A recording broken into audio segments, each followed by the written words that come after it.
Señoras, señores, ¿qué tal? ¿Cómo están? Sean todos bienvenidos. Gracias por acompañarnos. Ojalá hayan tenido ustedes un magnífico largo puente de la Constitución, de la Inmaculada, de este diciembre.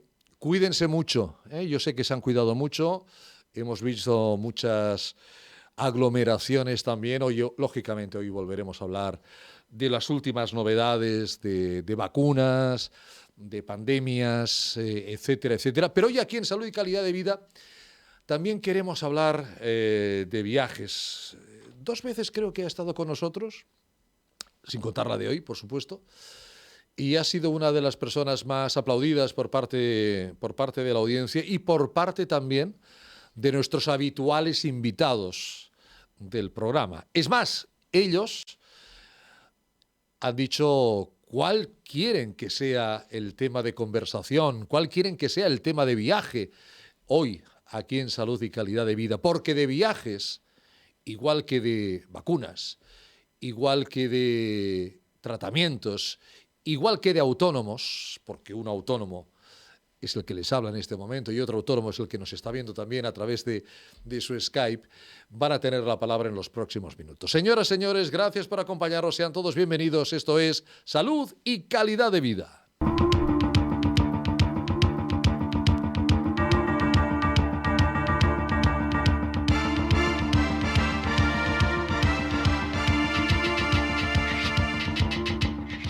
...28 años con esta sintonía, ¿eh? 28 años que se dicen pronto. Yo creo que la primera vez que sonó esta sintonía en el aire, Román Hereter no estaba muy lejos. Román, buenas tardes. Hola, buenas tardes, Ricardo, ¿cómo estamos? Bienvenido a tu casa, por vez primera en directo, aquí en los estudios. Un placer, distancia de seguridad, pero un placer estar contigo. Distancia de seguridad, viajar es un placer, hacer radio contigo es un placer.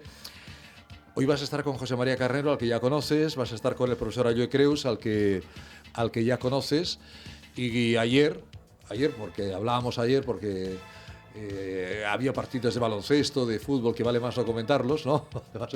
Bueno, ¿de qué vamos a hablar mañana? ¿A dónde nos va a llevar Román Hereter, que ya saben que es una de las personas, fue la primera persona que visitó todos los países del mundo, según la ONU? ¿No? Fui la primera persona que yo conocía que visité todos los países del mundo, no en el mundo. Reconocidos por la ONU. Reconocidos por la ONU, pero no la primera persona porque habían extranjeros que también lo habían hecho.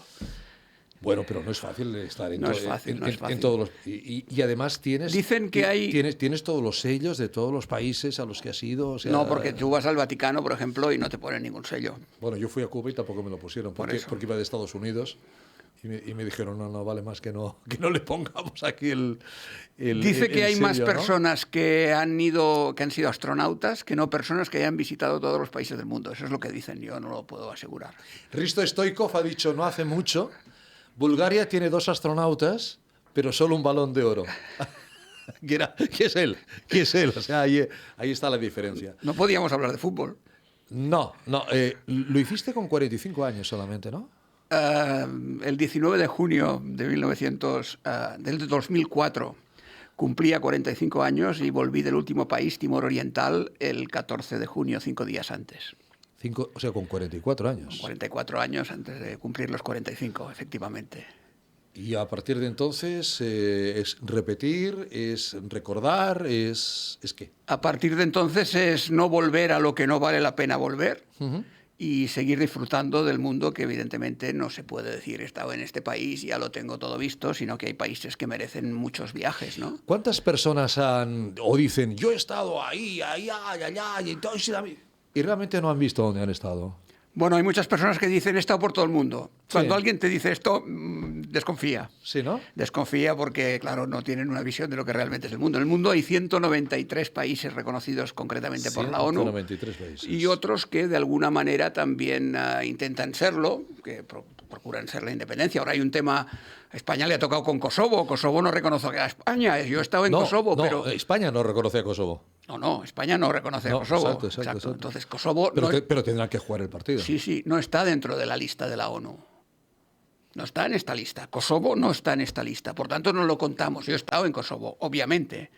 pero ahí hay una especie de oposición por parte de Serbia, de Rusia y de otros Desde países. Kosovo después de la guerra, ya, o sea, como país independiente. Como ya, país independiente, lo que pasa es que primero era una república autónoma, luego le reconocieron la independencia, pero hasta que no lo reconozca la ONU, y como que en la ONU hay un país que tiene derecho a veto, que no le interesa que sea independiente, que es Rusia, Sí. pues no está en la ONU. Bueno, es un ejemplo, ¿eh? Hay muchos más. Bueno, Y cuando dicen, sobre todo, estas Olimpiadas las están retransmitiendo más de 200 países. Es que no es cierto, porque hay más de 200 comités olímpicos, pero algunos de ellos son las Antillas holandesas, Aruba, Curazao, Bonaire y tal y cual, no son países independientes. Tuvalu. Tuvalu sí que es país independiente. Tuvalu, que es un país que siempre le recuerdo a Román y del cual él no se olvida. Miren, me apuntaba ayer Román una frase de Napoleón Bonaparte. Si el mundo fuera un pañuelo, Estambul sería la capital. Eso lo dijo Napoleón, sí señor. ¿Por qué? Buena pregunta. Estambul, capital de Turquía. No. Oh, No. Error. No, la capital de Turquía es Ankara. Sí, señor, tienes toda la razón del mundo. Pero la ciudad más importante es Estambul. No, tienes toda la razón del mundo. Error. Sí, a veces Turquía, pasa. Ankara, capital de Turquía, efectivamente. Es muy curioso porque... Pero la gente piensa en Estambul, siempre. Sí, siempre, porque es la más importante y ahora explicaremos por qué, pero muchas veces hay países que cuando hay una oposición entre dos ciudades muy fuertes, buscan el camino del medio. Es decir, por ejemplo, las dos ciudades más importantes de Australia son Sydney y Melbourne, pero la capital es Canberra. Correcto. En el caso de Canadá, las dos importantes son Toronto y Montreal, pero la capital es Ottawa. Buscan, porque siempre intentan las fuerzas políticas y los grupos económicos ser la capital, pero entonces el país tira por el camino del medio. Está la capital política, luego está la capital económica, la capital turística, etcétera. Estambul lo fue, evidentemente. Estambul fue la capital durante toda la historia prácticamente del Imperio Bizantino y del Imperio Otomano. No hay que olvidar que hubieron dos grandes imperios, el bizantino por un lado, que es el fruto de la división del Imperio Romano entre Occidente y Oriente. Entonces Roma se queda como capital del Occidente y Bizancio Constantinopla, porque la fundó Constantino y tal, sí.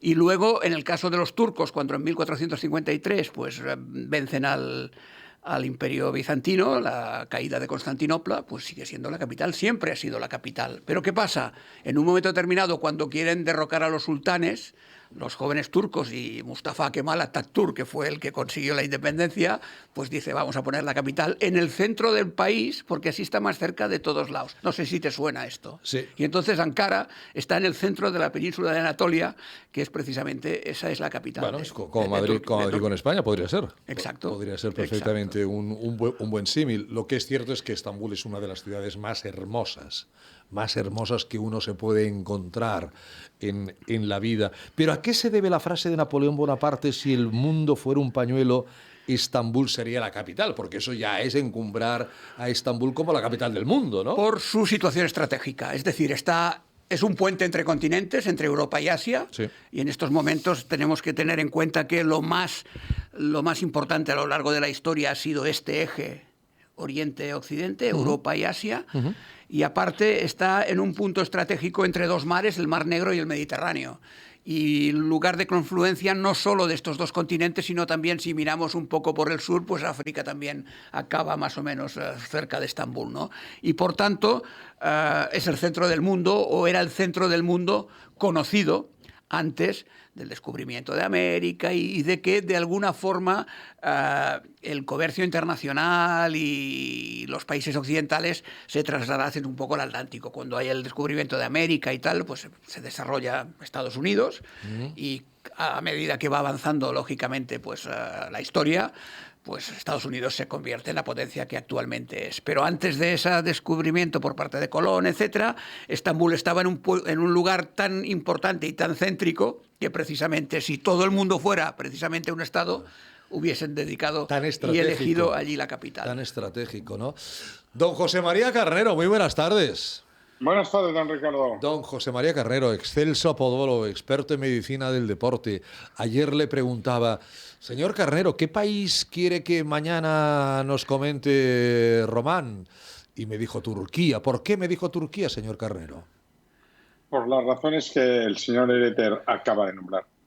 si yo soy un amante de la historia, me gusta muchísimo y conozco Turquía, lo que conozco, algo de Anatolia y Estambul. Tampoco es que me la haya hecho toda, pero he leído y es francamente deslumbrante lo que se dirimió en el mundo, ¿no? Y que los hechos históricos han condicionado que todos los que han relacionado y nuestra Europa han pasado por Turquía. Todo lo demás ha sido broma.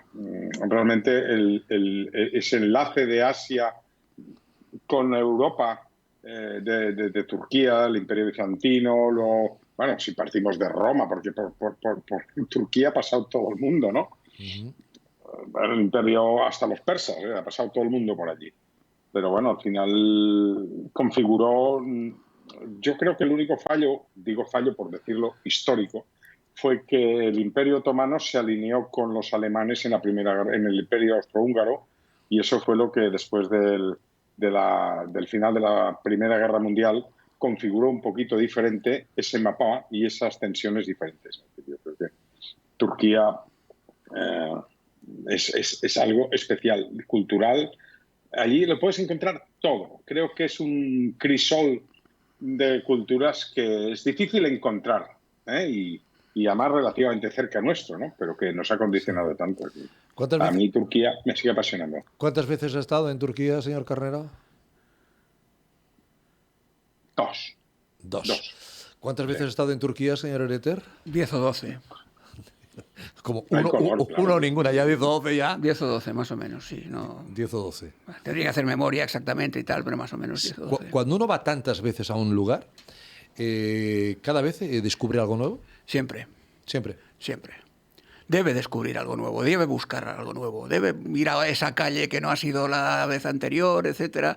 Como decía el doctor, es que además es donde empieza Oriente realmente, Turquía. Sí. Y en este sentido, el imperio de la Sublime Puerta, pues ese lujo oriental, el harén, el palacio del Topkapı, los sultanes, todo esto, evidentemente nos llama mucho la atención, los placeres de los harenes, etcétera, etcétera. Tiene un imán muy, muy importante. Además hay muchas cosas que ver, porque al fin y al cabo pues es una ciudad monumental, con sus mezquitas, con sus palacios, etcétera, ¿no? Por tanto, es un lugar que no te cansas nunca de ir. Es decir, podría ser un poco la Nueva York de la Edad Media, ¿eh? Ahora se me acaba de ocurrir, ¿eh? O sea, si hoy en día... Sí, no, totalmente de acuerdo. Crisol de razas, capital de culturas, Nueva York y tal, pues Estambul posiblemente es el Nueva York de antes, ¿eh? Con una política, don José María, un poco complicada con el señor Erdogan, ¿no?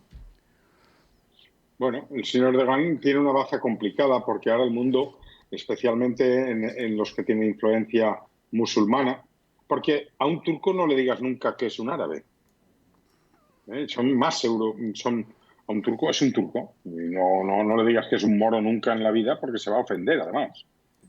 Pero hoy en día han cambiado las relaciones. Dirá que es un europeo, ¿no? De poder y religión, especialmente en Turquía. Porque Atatürk consiguió un Estado laico, una república laica, que hizo de Turquía pues un país que se separó y que lo modernizó. Cualquier turco que se precie sabe valorar a Atatürk.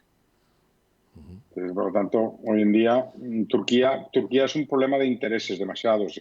Eso que tenemos a Rusia al lado, tenemos a todos los países de la ex-URSS compartiendo Mar Negro y compañía. Esto hace que sea una zona compleja y de muchos intereses, pero nadie le negará a Turquía el papel en la historia del mundo que tiene, que muchos países de Centro Europa y que se dicen muy importantes no tienen.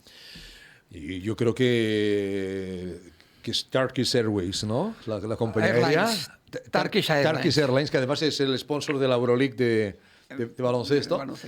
Ni el propio gobierno turco estaría haciendo una campaña tan impresionante como la que están haciendo ustedes, porque conocen Turquía. Hay muchos oyentes, muchos espectadores. Saludo a todas las personas que nos pueden ver desde cualquier lugar del mundo.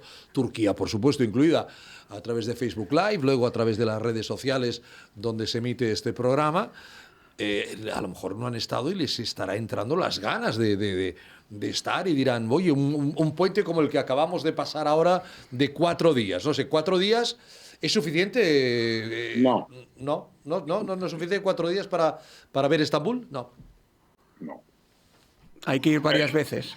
Sí. Hay que ir varias veces. Hay que ir varias veces. Pero si tenemos Como París tampoco, ¿eh? O sea, París tampoco lo conoces en 4 días. Ni Roma, ni nada. ni 4 días no son nada. Ni Londres, ni Nueva York, efectivamente. Barcelona sí la vemos en 4 días. No, tampoco. Sí, hombre, Nosotros sí. porque vivimos en él, pero los de fuera en 4 Sí, hombre, días sí. Barcelona, Madrid justo, pero Barcelona yo creo que sí, ¿no? no. Bueno, tenemos 4 días, señor Carrera. Imaginémonos el puente de la Constitución del año que viene. ¿Qué podemos hacer en 4 días en Estambul, señor Ereter, don Román? Aprovecharlos al máximo, eso es lo importante. Imagino, Yo creo... dormir poco, como decía don Jorge Arandes, en paz descanse, ¿no? Porque si no, te quedas en casa. Lo que no puedes hacer es llegar a Estambul y dices voy a descansar al hotel, porque si no has hecho nada todavía. Descansa en tu casa. Claro.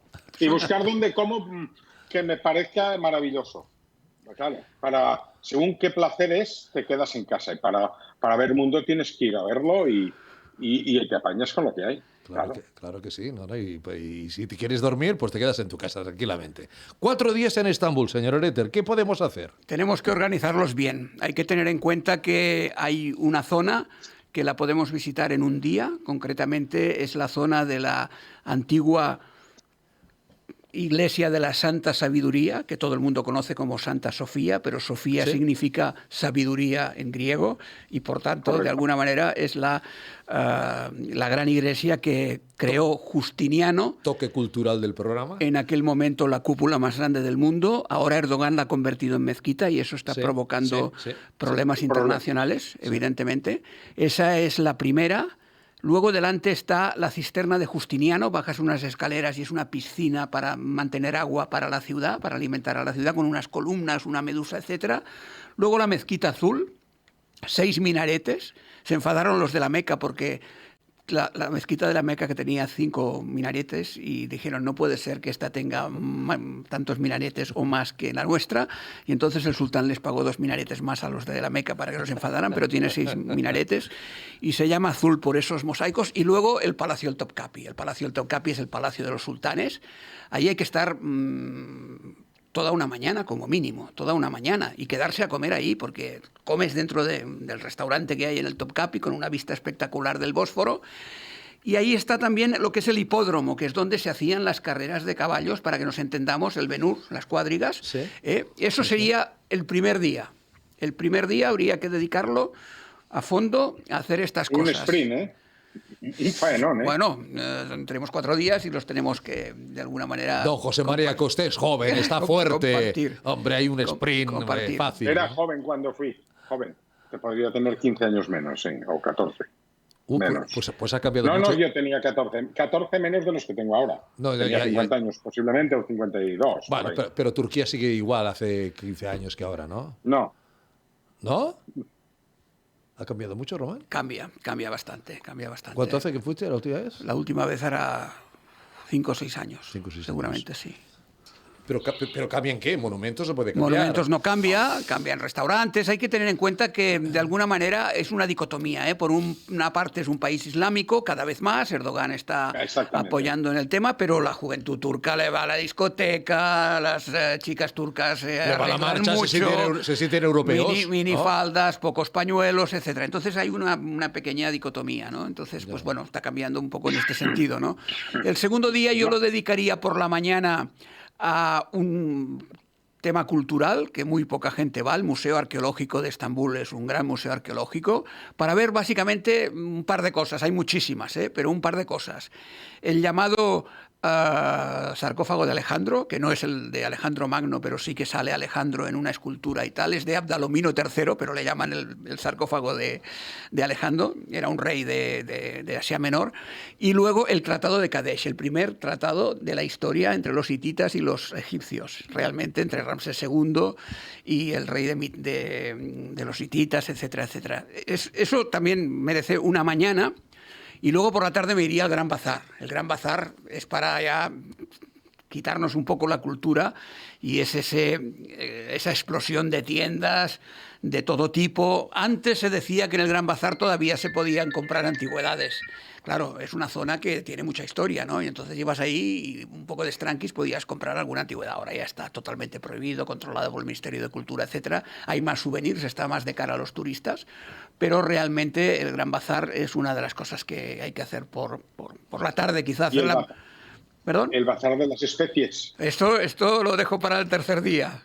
Esa era una pregunta que yo tenía aquí en el guión. Decía, ¿cuál es mejor, el Gran Bazar o el Bazar de las Especias? ¿No? Las especies para mí. Para don José María, el de las especies. Es más auténtico, ¿no? El Gran Bazar está mucho de cara a los turistas y evidentemente hay que tomar un café allí, puedes comprar caviar, etcétera, etcétera, pero luego ese tercer día deberíamos hacer básicamente el Bazar de las Especies, la mezquita de Solimán el Magnífico, que fue uno de los grandes, el más grande de los sultanes de Estambul, y luego irte al Pera Palace. El Pera Palace es el famoso hotel de Agatha Christie, porque no olvidemos que Estambul es donde empieza o acaba, según como lo miremos, el Orient Express. El gran asesinato del Orient Express. El asesinato del Orient Express, ese tren que va de Estambul a París y luego hasta Londres y tal, y que de alguna manera pasa por los Cárpatos, por todo el tema de Rumanía, de la Transilvania, etcétera, etcétera, ¿no? Pues en el Pera Palace es donde se alojaba Agatha Christie, y ahí hay un bar donde por la tarde hay que ir a tomar realmente un café tranquilamente, un buen coñac, a los que les guste el coñac, un gin tonic, ¿no? Un whisky, gin ¿no? tonic y tal, y luego subir no a la Torre de Gálata, que se puede subir para ver una vista general sobre todo, pero hay un pequeño barecito en una de las terrazas donde hay que ir a ver la puesta de sol. Hay que ir ahí a ver la puesta de sol y oyes todos los cantos de los imanes, de las mezquitas y tal. Es un ambiente absolutamente mágico, oriental, un momento de estos álgidos, ¿no? Realmente es uno de los momentos importantes que hay. Y luego esto sería el tercer día, ¿no? Y el cuarto, deberíamos hacer un crucero por el Bósforo. El Bósforo es ese estrecho que une los Dardanelos y el Mediterráneo por un lado y el Mar Negro por el otro, y donde están las grandes casas de los aristócratas y gente ricos de Estambul, unas casas enfrente de lo que es el estrecho del Bósforo, realmente espectaculares, hechas de madera, muy grandes. Como las de Miami, que han digamos, salido en manera. alguna película, como por ejemplo La Pasión Turca, por ejemplo, con Ana Valén, va una de esas casas, etcétera, etcétera. Entonces eso... El restaurante que decías de la puesta a sol es el Pierre Loti. No, el Pierre Loti es un café, ¿no? Es un café, pero que también tiene vistas al Bósforo, que por las tardes es muy agradable. Sí, pero yo conozco una terraza donde a veces cuando me llevo a gente vamos ahí y es uno de los momentos que la gente lo recuerda más. Y hablando de restaurantes, yo creo que hay que ir a cenar esa noche, hay que ir a cenar a Ferille. Ferille es un antiguo palacio convertido en restaurante, que tiene una vista de una mezquita magníficamente iluminada al lado del Palacio del Dolmabahce, y ahí vas a cenar en un auténtico palacio para tomar esas delicias turcas del tema de la gastronomía, ¿no? Eso sería prácticamente quizá el cuarto día, el día de despedida, ¿no? Estamos hablando de 4 días completos en Estambul, pensando que viajamos el día 0 y volvemos el día 5, ¿no? 4 días realmente para tener una visión general de una de las ciudades más atractivas del mundo, sin lugar a dudas. Don José María, este ritmo al día 5 nos ingresan, ¿no? Bueno, yo es que cuando viajo. Entonces no me estoy por ver lo que me gusta ver. Y yo también me sorprendió cruzar el Bósforo y llegar a la Plaza Taskin, que dijésemos es la parte asiática, y esa parte moderna de Estambul, altamente interesante, gastronómicamente también interesante. Y ves el gran contraste que hay entre el viejo Estambul, el Estambul, dijésemos, occidental frente al oriental. Y a mí desde la Plaza Taskin, me acuerdo que hay un hotel que se llamaba Hotel Mármara, si no recuerdo mal, porque es que la segunda vez estuve en ese. Y entonces la parte nueva de Estambul me sorprendió como país evolucionado, un comercio de primera línea, me llamó mucho la atención y teniendo espacio la segunda vez lo fui a ver. Y luego el eterno regateo con los taxistas, porque te subes a un taxi y es como una apuesta de cartas. Al final hay que saber bregar con ellos. Y sin mala fe, ¿eh? Son muy honrados los turcos, lo único que ellos no entienden la vida como la entendemos nosotros, pero honrados lo son. Y tienen palabra. Pero el regateo entra absolutamente dentro Sí, claro, no dentro estamos del precio. acostumbrados. No, y menos los catalanes. Todo el regatear aquí, pues como que no.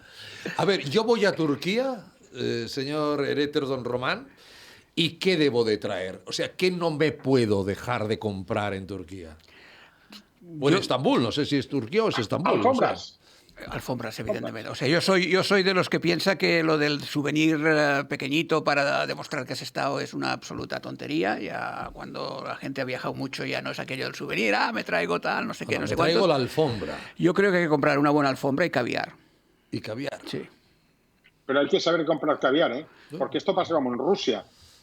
Con el caviar te quilan como un conejo, como no te equivoques. En el Porque Gran al final Bazar hay tienen un par de referencias de confianza y realmente no lo puedes comprar en el Bazar de las Especias. El Bazar de las Especias se había llamado primero, es el Bazar, el Bazar egipcio, le llaman también el Bazar egipcio porque aquí podríamos explicar un poco el tema de las especias, que en una época determinada Alejandría era el gran mercado de las especias, primero fue Tiro, después Alejandría y al final acabó siendo Estambul, ¿no? Y precisamente con el dinero este de que pagan los tenderos de las especies se mantiene la mezquita y ahí es donde se puede disfrutar de la gastronomía, se compran también los dulces turcos, etcétera, etcétera, y lógicamente también especias, ¿no? Es mucho más auténtico, está en el Bósforo, en la parte donde realmente los barcos antes descargaban las mercancías, etcétera, y como decía el doctor, es uno de los lugares que no te puedes perder en ningún momento. Y hablaba de la plaza Taksim, es Taksim y luego la calle que se llama Istiklal, Libertad en turco, que de alguna manera es las tiendas, etcétera. Y yo tengo allí un amigo, yo tengo un hombre en cada país, no una mujer en cada puerto, sino un amigo en cada lugar. Y se llama Iskander. Iskander en farsi significa Alejandro, o sea, pero él se llama Iskander, está casado con una española, Lola. ¿Farsi qué es el idioma? Farsi es el idioma de Persia. De Persia. Y vive en una de las casas mejores que hay en esta tanto, incluso lo puedo decir, cuando la reina Sofía a veces dormía en Estambul, dormía en esta casa. Y yo he estado cenando allí, etcétera, etcétera, y está en la calle Istiklal, muy cerca de una iglesia católica que hay, que también hay iglesias católicas, etcétera, y realmente es un ambiente muy moderno y muy cosmopolita. Y no, en esos 4 días todavía no hemos pasado a la parte asiática. Hay personas que dicen, no, es que además... Nos hemos quedado en Europa. Sí, nos hemos quedado. Quisiera pasar a Asia. Bueno, pues hemos hecho el Bósforo. Evidentemente en el Bósforo a un lado está Asia, al otro está Europa, pero si queremos tomar y poner el pie en Asia, pues o vamos en taxi en un puente o en un ferry, etcétera, y también el tema de los ferries, hay muchas cosas que hacer en Estambul. Pero yo lo que he intentado es en esos 4 días hacer lo que yo recomendaría a una persona que no se perdiera si solo fuese una vez y solo estuviese estos 4 días, ¿no? Para intentar de alguna manera aprovechar al máximo el tiempo y ver lo más importante. Dígame, señor Carrero. Yo quería decir que de la parte más asiática, los bailes del derviche son súper interesantes. Es una cosa casi mística. Yo diría que cuando los bailan están puestos de alguna manera, están puestos porque es inhumano. Si ves un baile derviche auténtico, dices, esto no puede ser de otra manera, ¿eh? Porque yo de allí no saldría, vamos, me tendría que sacar estirado fijo. Yo creo que hay que verlos en Konya. Y no estoy de coña, sino que es verdad, en la ciudad de Iconion, que se llama Konya en turco, y es realmente la cuna de los derviches. Es decir, estamos hablando de Estambul, Turquía tiene muchas más cosas, evidentemente, y muy interesantes, y si nos apartamos de Estambul y podemos ir a Konya, podemos ir realmente a ver el baile de los derviches en su origen, que es en esta ciudad. Señor profesor Ayue Creus, buenas tardes. Muy buenas tardes. Buenas tardes. Yo ayer le mandé un WhatsApp al profesor Ayue. Dice, ¿le parece que mañana hablemos de Turquía? Y me contestó escuetamente, sí. Sí. Suficiente para decir, sí, me interesa, me gusta, me apetece. ¿Ha estado usted en Turquía, profesor? Sí, y hice todo lo que ha dicho Román y algo más. Bien hecho. Hombre, porque estuvo más de 4 días. Sí, estuve una semana, porque yo perdí casi todo un día en el bazar egipcio o de las especies por motivos evidentes, claro. Claro. Por motivos profesionales. Me fui a Asia, me fui a Bursa. Bueno, Bursa es una excursión. El tema de las excursiones es otra historia. Bursa es una ciudad con una mezquita muy interesante, etcétera, etcétera. el mercado de la seda, que era muy, muy interesante también. Era el final de la ruta, una de las finales de la ruta de la seda, Bursa. Fue una excursión muy interesante. Para salir un poco de Estambul, también hice el Bósforo y fui hasta, ¿cómo se llamaba? Serinayer, un pueblo donde comimos pescado allí y demás. Sí, sí. Es una ciudad, Estambul, una ciudad realmente... Yo hace mucho tiempo, de hacer por lo menos 20 años, fue un mes de octubre y encima me nevó, que eso ya fue una novedad. A mí también. Sí. Mira, te lo voy a explicar, si quieres os lo cuento. Bueno, si ha sido 10, 12 veces, alguna vez, ¿no? alguna vez toca que nieve. Es muy curioso porque claro. Estaba yo en aquel momento en TV3 y fuimos a rodar un par de documentales, uno de la Capadocia y otro de Estambul, y estaba nevado en Estambul, y ahí de alguna manera vi que los turcos tenían capacidad de reacción, porque claro, estaba nevado Estambul y yo no podía demostrar o enseñar Estambul nevado, porque al fin y al cabo tienes esa imagen de una ciudad pues exótica y tal y cual, y tenía que hacer buen tiempo. Y entonces le dije, mira, vamos a hacerlo distinto, vamos primero a la Capadocia, donde nevado tendrá mucha más gracia, y hacemos primero el viaje a la Capadocia, Pamukkale, la Capadocia, etcétera, y luego a la vuelta, cuando ya se habrá derretido la nieve, volvemos y rodamos Estambul como Dios manda, ¿no? Y tuve suerte, lo aceptó, lo cambiaron, etcétera, etcétera, y fuimos primero a la Capadocia y luego regresamos a Estambul. Hombre, nada normal que en octubre nieve en Turquía, profesora Llué, nada normal, ¿eh? O sea, le pilló a usted el año No, ya me dijeron que, a ver, tampoco era tan extraordinario, pero que no era normal, que en octubre debía ser un puente del 12 de octubre o algo así, por eso debía aprovechar toda la semana. Sí. Y me dijeron que nieva, pero no es habitual. Bueno, te da otra visión diferente, porque subí arriba a la montañita para tener la vista de Estambul un poco nevado, y era un poco... Tampoco fue una nevada nada del otro jueves, ¿eh? Acaba de nombrar, Román, la Capadocia, que esa es una zona muy importante. Estamos ya en Asia, la Capadocia. Ahora sí. La Capadocia y es Asia. ¿Han estado ustedes en la Capadocia, señor Carnero, señora profesora Llué? No, profesora Llué dice que no con la cabeza. No. El señor Carrero tampoco. Román, ¿cuántas veces? 3 o 4. 3 o 4. 3 o 4. Sí. ¿Qué tal la Capadocia? Cuéntanos. La Capadocia, la luna está en Capadocia, dicen. La luna está en Capadocia. La luna está en Capadocia, sí. La Capadocia es una región muy interesante porque de alguna manera ha sufrido una erosión que le llaman las chimeneas de las hadas, es decir, es un paisaje lunar en el cual, si además vas nevado, todavía llama más la atención, y donde realmente hay ciudades debajo de tierra de 7 pisos. Ciudades debajo de tierra de 7 pisos porque los cristianos se escondieron ahí cuando empezaron a tener ataques de los otomanos, etcétera, y se escondían. De 7 pisos de altura, entiendo. De bajura, en este caso. O sea, estamos hablando de 30 metros, tranquilamente. Exacto, o más. Sí, hay 2 ciudades concretamente. Luego hay unas iglesias muy parecidas a las del arte románico de nuestro Pirineo, con sus pinturas rupestres, en la roca, etcétera, etcétera. Y esa es una de las zonas que de alguna manera hacen un poco el contrapunto a esta ciudad. Está en el centro prácticamente de lo que es la península de Anatolia. Se pueden de alguna manera combinar con Ankara, no está demasiado lejos. Ankara hay el Museo de las Civilizaciones de Anatolia, donde hay básicamente obras de arte de los hititas, mucha gente que pasó por ahí y tal. Hay que tener en cuenta que, siendo Estambul lo más interesante, hay otra dicotomía que es o vamos a la Capadocia o vamos a la costa del Egeo. La costa del Egeo es lo que de alguna manera estaría frente a Lesbos, las islas griegas, etcétera, etcétera. Entonces, la costa del Egeo destaca sobre todo por las ruinas romanas y helenísticas, ciudades como Éfeso, Pérgamo, la biblioteca de Éfeso, etcétera. Esa es una opción, y la otra es el centro del país, que es la Capadocia, ¿no? Luego podríamos hacer otro viaje a la parte más oriental, tocando Armenia. No hay que olvidar que está en medio en guerra. Los turcos y los armenios no se pueden ver demasiado. No se ponen de acuerdo, ¿no? Y luego otra de las zonas que yo no he estado y, por tanto, en el momento que vuelva a Turquía quiero ir, es a Antioquía, la famosa Antioquía de los cristianos, etcétera. Y luego un lugar que se llama Göbekli Tepe, que es de... Todo el mundo habla de la revolución neolítica que hubo en el 7000, 8000 antes de Cristo, que ahí se domesticaron las plantas y los animales, etcétera, pero Göbekli Tepe parece que es hace 11.000 o 12.000 años, ¿no? Y ahí está cambiando un poco la interpretación histórica en todos los sentidos. Digan, caballeros. ¿La Capadocia no es tierra de caballos? La Capadocia pueden haber caballos, sí. No, pueden haber, no, pero que era conocida por los caballos en aquellos años.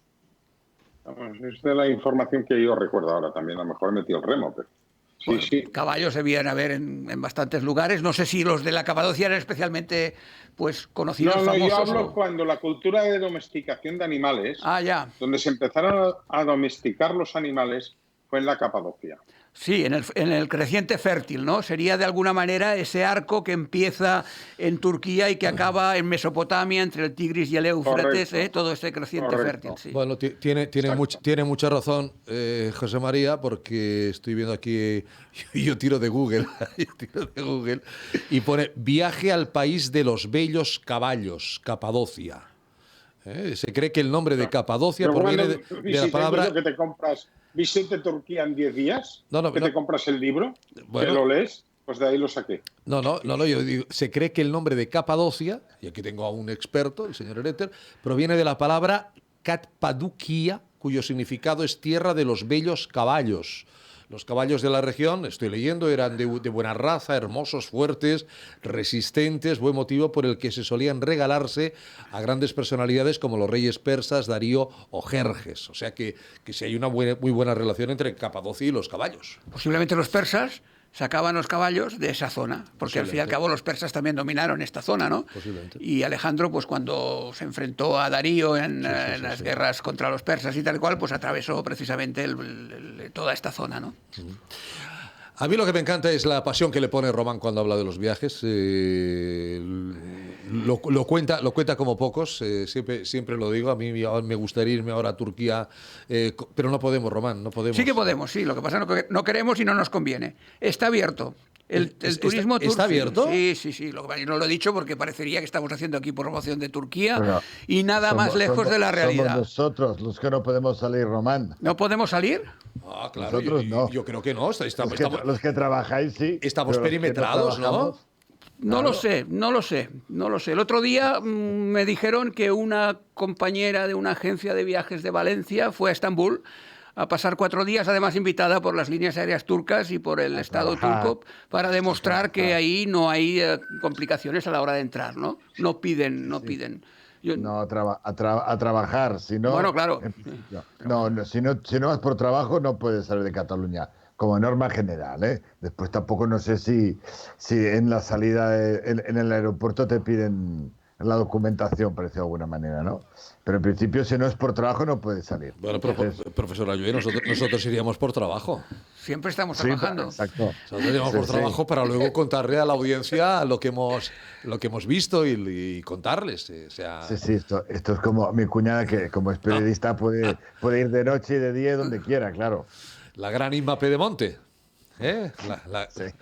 una de las primeras mujeres en información deportiva en España, con la gran Mari Carmen Izquierdo, en paz descanse, ¿no? O sea, pero ahí están las grandes mujeres del mundo del deporte. Por cierto, ya que hemos hablado de que no podemos salir o si podemos salir, ya estamos en el tema de la COVID. Turquía creo que no impide el hecho de que sea visitado por extranjeros.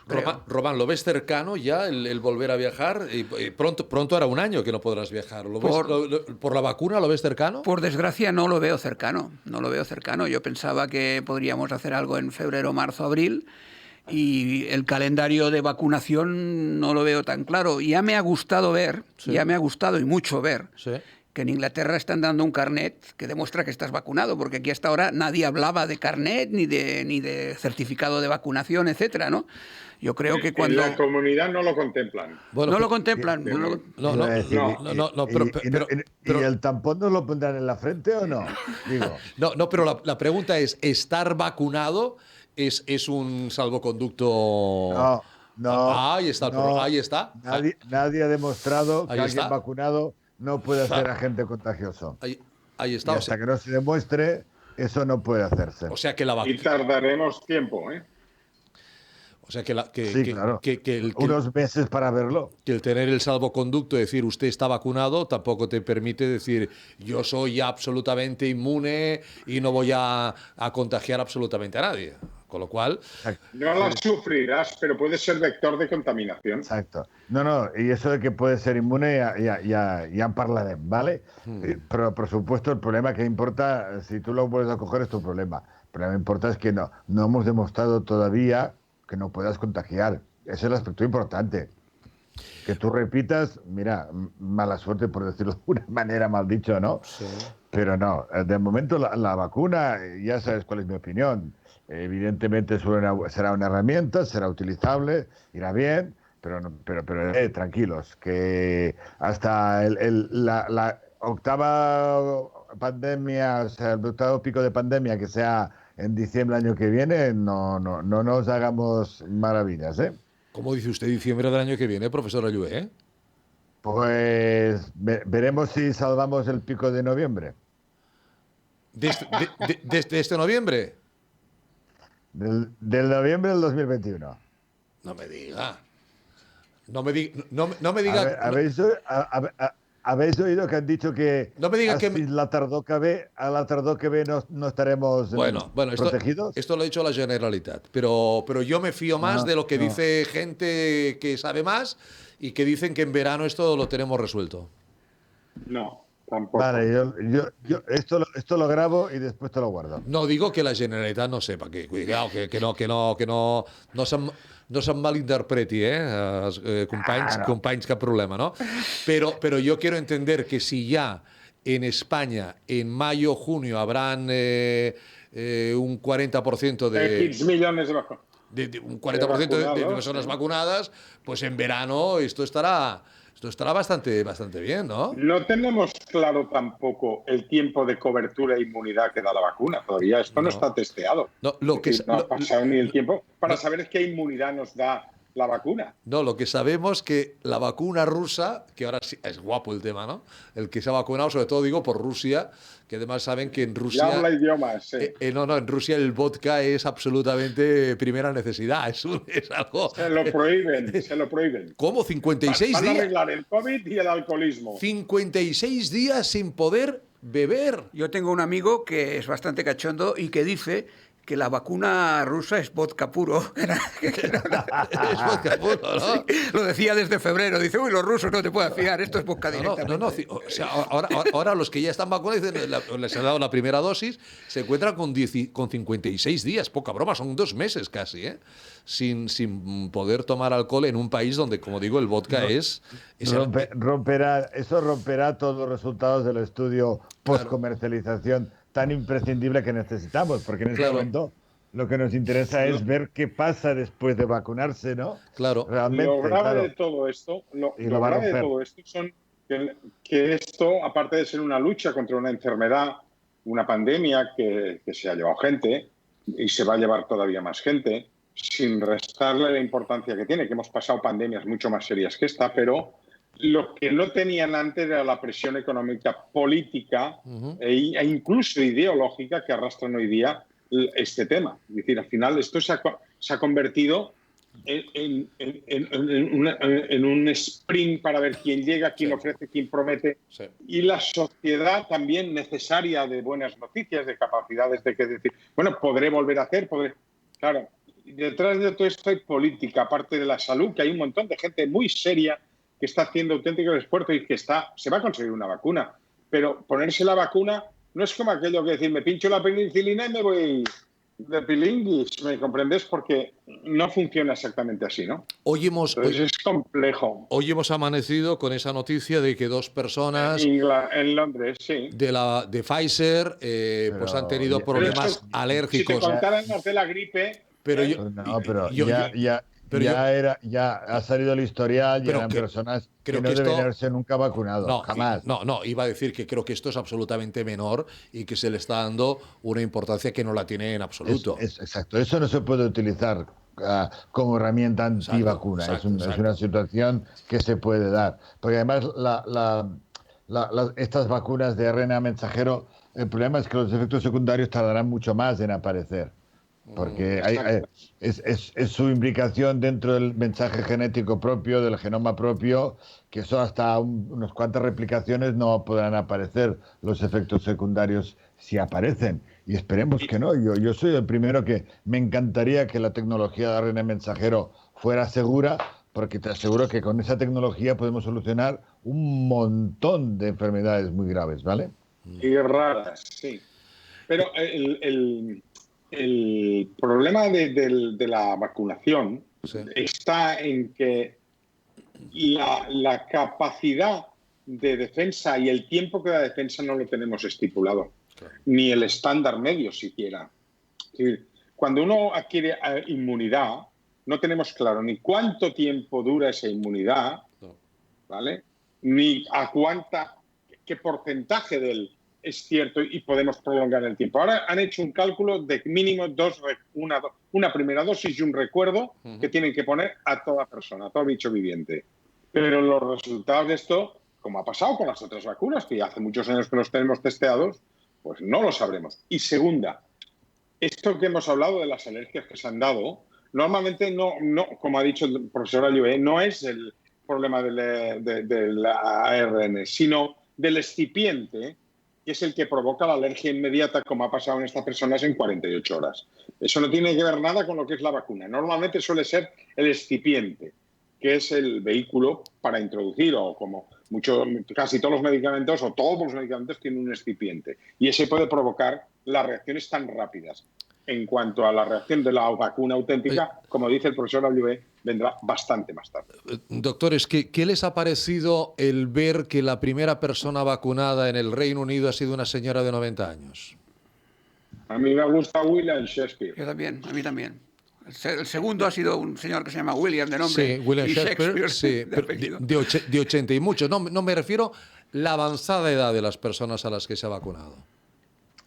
A ver, discúlpame, yo es que empiezo a estar un poco cansado del marketing que hace todo el mundo con esto, ¿eh? O sea, el primero era, con perdón, el último, porque yo tengo el 94 y tú tienes el 94,5. Sí, exacto. Y ahora la primera es una señora de 90 años. De 90 años. Es fantástico porque, lógicamente... Que no los aparenta, Esa señora está... Bueno, pues esa señora está en el grupo de riesgo. Hombre, más de 80. hombre, claro. Podría haber sido la reina de Inglaterra. Y tendrá polipatologías, seguro. Su marido, el duque de Windsor. Sí, pero tengo entendido que la familia... Está usted viendo The Crown también, ¿eh? Sí. No, yo no. La familia real británica quiero que tiene un conservante que consume en gran cantidad. Sí, que se llama ginebra. Frente a todos los microorganismos que puedan contagiarlos. Que se llama ginebra, efectivamente. Pero lo de la vacuna lo hemos dicho siempre. Es una planta, la ginebra, os recuerdo, ¿eh? Al ginebro. Al ginebro. Esto lo hemos dicho siempre. Esto es como si ahora este viaje que nos contaba Román de 4 días, yo le dijera, no, solo tengo 2. Y pues me diría, pues no lo puedes hacer. La vacuna necesita su tiempo y ya está ahí, punto. Se puede ir a Turquía, lo que pasa es que pierdes tanto tiempo en ir que en volver y tal y cual. Pero no es lo mismo. Tengo una pregunta. El otro día me llamaron la atención, porque cuando dije yo tengo una pregunta de periodista, no significa que tengo una pregunta de poco conocimiento, de no saber nada. Tú eres un profesional de la comunicación que haces un programa de medicina y por tanto sabes muchísimo. Y yo cuando digo de periodista... No, los que saben están ahí. Los que saben son ellos. Pero tú has vivido constantemente, no sé cuántos, 26 años, 30 años en un programa... Desde la inauguración de Radio Salud, imagínate. Y yo, para mí es un placer que me pongas en un programa médico, pero evidentemente de medicina no tengo ni idea. Pero tú estás en el apartado de calidad de vida. Sí. Entonces, mi gran pregunta... Mi pequeña pregunta es, las personas que han hecho las pruebas y que han dicho que funciona la vacuna, ¿esta gente les han metido en un geriátrico lleno de coronavirus o en un mercado lleno de coronavirus y no les ha pasado nada? ¿O simplemente no se han contagiado porque han hecho vida normal como nosotros, con mascarilla, etcétera, etcétera? No sé, es una de las cosas que me gustaría conocer. No creo que hayan ido a ningún geriátrico, ¿verdad? Los estudios estos se hacen a doble ciego. O sea, hay gente, supongo, de una muestra de varios ámbitos de vida. Debería ser así. Discotecas, ambiente, no sé qué, o en un mundo en que hay restricciones. Tanto no. Los criterios de inclusión, evidentemente, son muy restringidos porque si no los estudios clínicos no dan resultados fiables. Y entonces creo que es AstraZeneca, lo que llamamos la de Oxford, que sí que dentro del grupo, uno de los brazos era gente de residencias, porque evidentemente, seamos realistas, la estadística nos demuestra que un porcentaje altísimo de las muertes han sido ocupantes de En residencias. residencias, sí. La pregunta es esa, ¿no? ¿Realmente han hecho una vida normal como todo el mundo se está intentando prevenir? ¿O teniendo la vacuna, han estado entre grupos de riesgo y por tanto, como tienen la vacuna, no se han contagiado? Esto pertenece al mundo de la estadística, que se llama el sesgo, el modo y la curtosis, que hacen que los estudios, el que diseña los estudios de resultados, pues hace que las cosas, bueno, intenta entre esos parámetros acotar algo que sea representativo, pero son muestras. La realidad luego se impone y al final solo los años, ¿no?, nos darán la realidad. Ahora nos da esperanza. La realidad es más adelante. En farmacología, bueno, en farmacomedicina, una cosa es la eficacia, que es lo que están estudiando ahora, y otra es la efectividad, que es lo que se verá de aquí 6, 8, 10 años. ¿Vale? Bueno, ustedes dos son buenos amigos del programa. No son allegados, son amigos.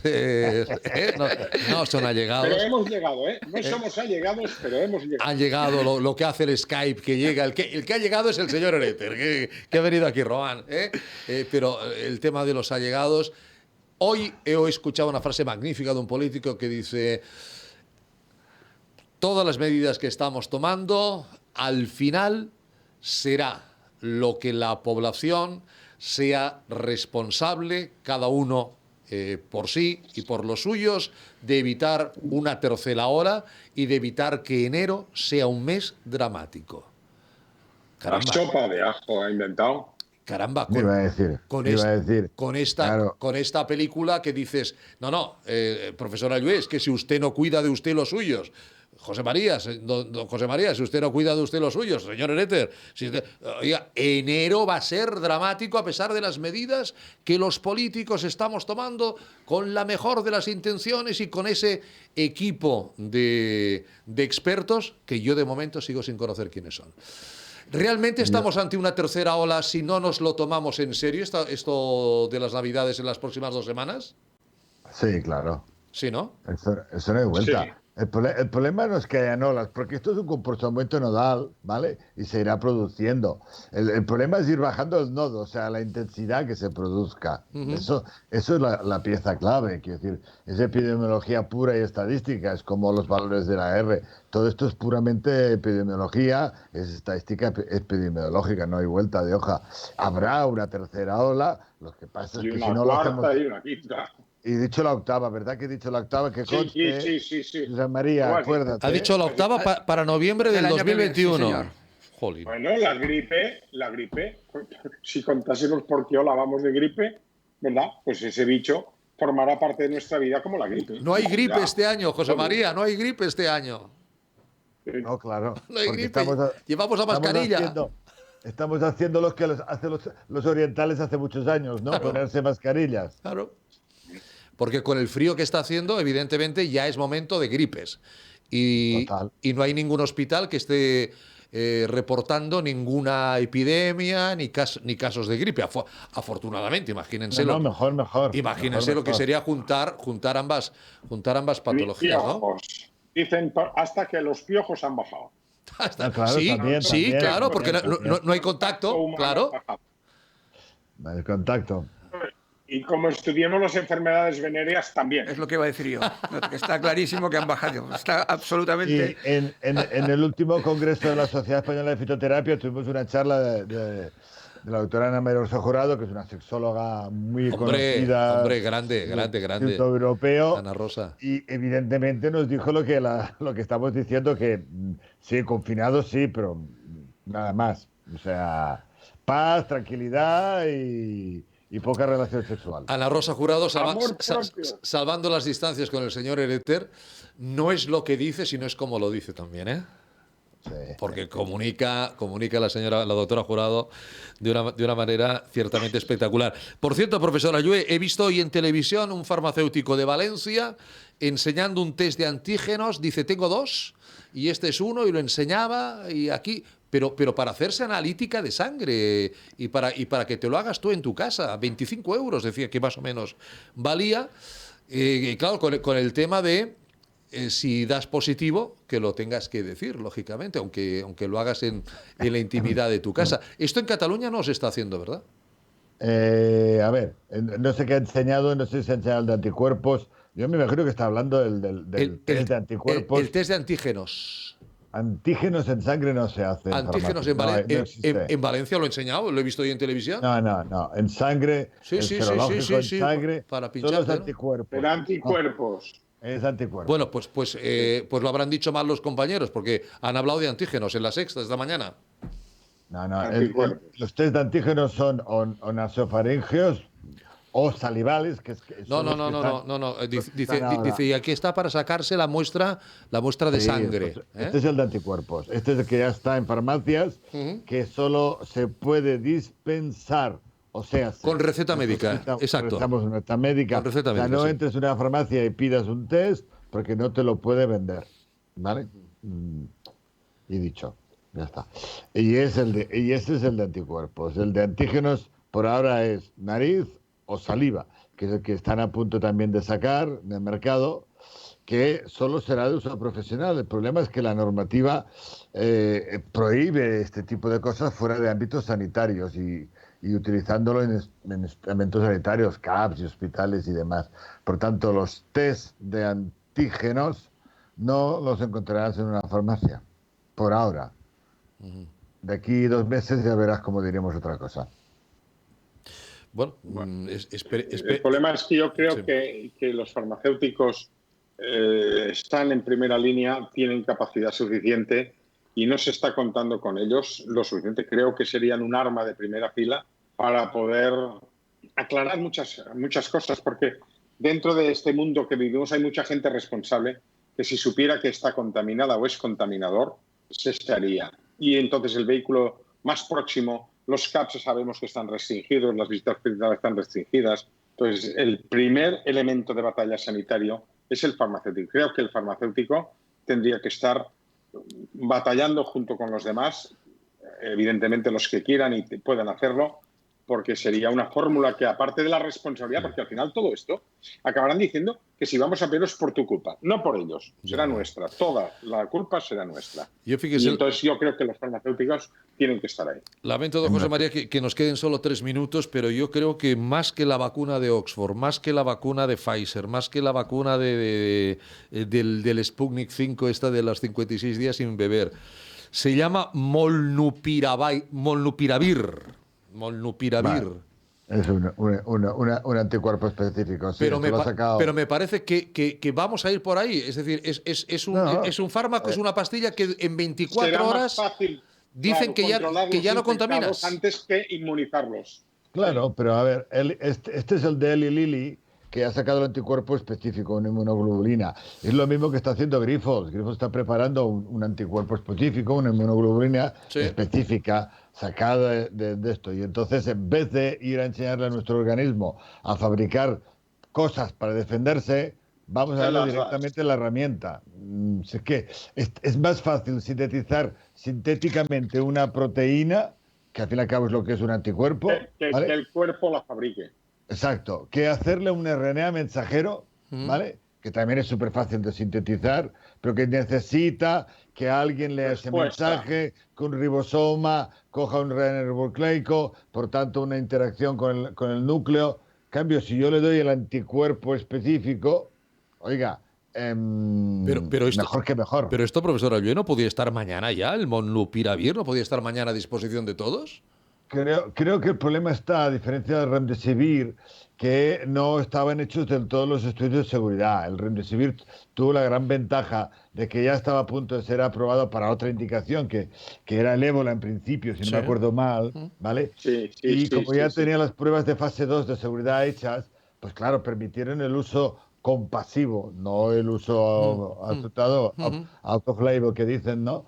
Y por tanto, pero el Lopinavir aún no lo tiene ese estudio de la fase 2, creo, y por eso aún no lo pueden sacar en uso compasivo, ¿no? Pero mi tratamiento oncológico aún es de uso compasivo el que me dan a mí. Sí. A partir de diciembre a lo mejor no, pero mi tratamiento oncológico es de uso compasivo. Sí, lo es. Pero- Lo es y probablemente en algún estudio post-marketing, Pero- comercialización. En 2 segundos, ¿puede ser la solución este fármaco más que la vacuna? Yo te he dicho que la solución no es solo la vacuna, es la terapia. ¿Cuántas veces te lo he dicho, Muchas. Ricardo? Correcto. Estoy de acuerdo. Profesor Ayué, Tenemos que señor, hablar de cannabis, que hay muchos cambios. la semana que viene, Vele, el martes, ¿ok? hecho. El martes. Gracias, profesor. Gracias, José María. Gracias, Román. Un placer. Un placer que nos has Un llevado, abrazo a todos. nos has llevado a Turquía. Un abrazo, si os quiere, ya lo sabéis. Cuidaros mucho. Sed buenos. Gracias, Román. Hasta el próximo A día. vosotros. Gracias, Alex Chalari. Les habló Ricardo Aparicio. Cuídense mucho. Mañana les espero con OAFI Sport. Cuídense. Buenas noches.